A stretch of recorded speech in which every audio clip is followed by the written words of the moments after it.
ఇక ఫైనల్గా మీనరాశి వారు, మరి ఈ మీనరాశి వారికి ఈ సంవత్సరం ఎలా ఉండబోతుంది? సహజంగా మీన రాశిలోనే అధిక గ్రహాలతో ప్రారంభమవుతుంది ఈ సంవత్సరం. అధిక ఓకే. అంటే అధిక గ్రహాలు అంటే ఏం లేదు, దీన్ని మనం అర్థం చేసుకోవాలి. ఎట్లా అంటే ఓవర్గా అన్ని పనులు పెట్టేసుకుంటారు. ఓకే. ఇప్పుడు అన్నీ మన దగ్గరే పెట్టేసుకున్నాం. ఎలా ఉంటుంది, అన్ని ఫైల్స్ టేబుల్ మీద ఉన్నాయి, అది ఇది అన్ని పనులు పెట్టేసుకున్నాం. ఒక కంప్యూటర్ చూస్తున్నాం, ఒక పక్క అన్నం తింటున్నాం, ఒక పక్క ఇంకొకరితోనో మాట్లాడుతున్నాం, ఒక పక్క ఏదో వింటున్నాం. ఏమవుతుంది, 2-3 పనులు ఒకటేసారి చేస్తున్నప్పుడు స్ట్రెస్ ఎక్కువ ఉంటుంటుంది. అదొకటి. ఇంకోటి చాలామంది ఏంటంటే ఏలినాడు శని ఉంది అని భయపడుతున్నారు. నేను ఒకటే చెప్తా, ఏలినాడు శని కదా అని భయపడొద్దు. ఏలినాడు శని గురించి నేను చాలా వీడియోలో చెప్పాను, 10 ఏళ్ళ నుంచి చెప్తున్నా. అయ్యా సీఎంలు అయ్యారు, పీఎంలు అయ్యారు, టెన్షన్ పడకండి. బద్దకించకుండా, పోస్ట్పోన్ చేయకుండా మన పని మనం చేసుకోగలిగితే ఏలినాడు శని కూడా ఏ ప్రభావం ఉండదు. బద్ధకం వస్తుంది, కొంచెం వర్క్ 1-2 సార్లు చేయాల్సి వస్తుంది, నేర్చుకుంటాము. శని భగవానుడిని ఎక్కడ కూడా శాస్త్రంలో అస్సలు పనికిరాని ప్లానెట్గా ఎక్కడ చెప్పలే. మనకి వర్క్నిచ్చేవాడు శని భగవానుడు అండి, ఆయుష్నిచ్చేవాడు శని, వ్యాపార అభివృద్ధినిచ్చేవాడు లక్ష్మీప్రదుడు అని చెప్తారు. మీకు ధనం రావాలంటే శని యోగం ఉంటేనే, వర్క్ లేకపోతే మీకు డబ్బులు ఎక్కడి నుంచి వస్తాయి? పని ఉండాలిగా. శని వర్క్ కారకుడు కాబట్టి ఊరికే ఎక్కువ ఊహించేసుకోకూడదు. అది అయితే ఇక్కడ కొంచెం నువ్వులు దానంగా ఇవ్వడం, నూనె దానంగా ఇవ్వడం బెస్ట్. ఓకే.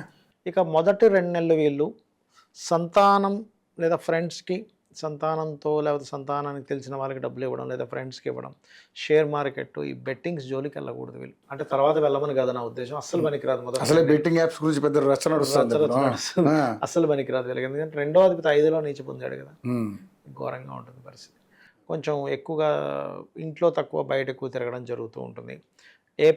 మే 15 తర్వాత కొత్తగా ఏదైనా ప్రాపర్టీ తీసుకుంటారు వీరు.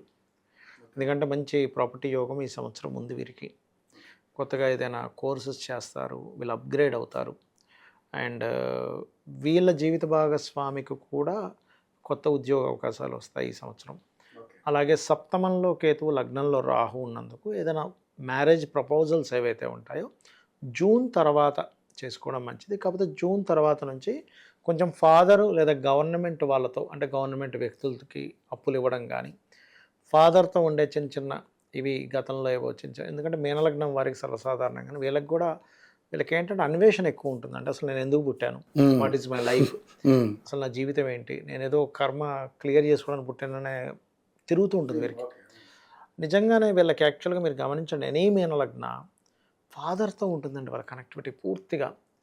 అదేదో సినిమాలో అంతా వెనక్కి తిరిగి చూస్తే అంతా నువ్వే ఉన్నావు నాన్న అంటాడు, అదే సిద్ధు బొమ్మరిల్లి సినిమాలో లాగా మొత్తం వాళ్ళ ఫాదరే ఉంటారు. అంటే ఏంటి, గొడవ వచ్చినా ఇబ్బంది వచ్చినా వాళ్ళ ఫాదర్తోనే, మంచి ఉన్న వాళ్ళ ఫాదర్తోనే, ప్రేమ ఉన్న వాళ్ళ ఫాదర్తోనే, ఏది ఉన్నా వాళ్ళ ఫాదర్తోనే ఉంటాయండి ఎక్కువ. మా ఫాదర్ వల్ల ఇబ్బంది పడ్డానండి అంటాడు మీనలగ్నం వల్ల, మా ఫాదర్ వల్లే నాకు దేవుడు అంటాడు. ఎందుకు అంటే because of 6th house sun. అంటే పూర్వజన్మ కర్మ మొత్తం ఫాదర్తో లింకప్ అయి ఉంది. ఫాదర్కి రుణపడినవి క్లియర్ చేసుకోవడానికి పుట్టాడు ఈ జాతకుడు.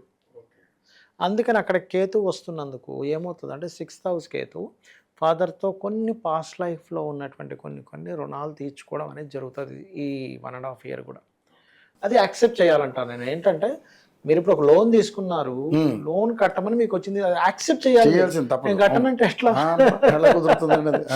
అది చూసుకోవాలి. అండ్ జూన్ తర్వాత వీళ్ళకి వివాహ ప్రయత్నాలు బాగుంటాయి. జూన్ తర్వాత నుంచి వివాహ ప్రయత్నాలు సక్సెస్ అవుతాయి. ఎందుకంటే ఇంతకాలం లగ్నంలో రాహు, సప్తమంలో కేతు ఉన్నాడు. సో ఇది సెట్ అవ్వనివ్వదు తొందరగా. ఎప్పుడైతే కేతు పక్కకి 6th హౌస్లోకి వెళ్ళిపోతాడో కొంత ఫ్రీ అవుతుంది. Okay, right. ఎవరిని ఆరాధిస్తే బాగుంటుంది? వీళ్ళు ఆరాధించవలసింది గౌరీదేవిని ఎక్కువ ఆరాధించాలి. గౌరీదేవిని ఎక్కువ ఆరాధించాలి. మంగళగౌరి వ్రతం ఎంత చేస్తే అంత మంచిది. అండ్ ఉద్యోగ అవకాశాలు కూడా చక్కగా వస్తాయి. కొంచెం ఇన్వెస్ట్మెంట్ చేసేటప్పుడు ఓవర్ ఇన్వెస్ట్మెంట్స్ చేయకూడదు. అదొక్కటి కొంచెం ఎక్కువ ఇన్వెస్ట్మెంట్ చేసేసిన స్ట్రెస్ ఉంటుంది లగ్నంలో శని ఉన్నందుకు.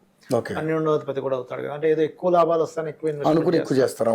ఆ ఒక్కటి కొంచెం చూసుకోగలిగితే మిగతా అంతా కూడా బాగుంటుంది వీరికి.